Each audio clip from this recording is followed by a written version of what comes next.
Ardion Pajaziti po kalon një moment të shëlqyer në karrierën e tij.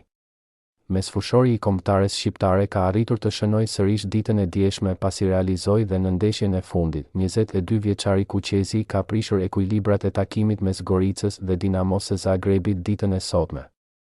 Në mintën e 67 Pajaziti u shërbye mirë nga e djathta dhe arriti të çojë topin në fund të rrjetës pak metra larg portës.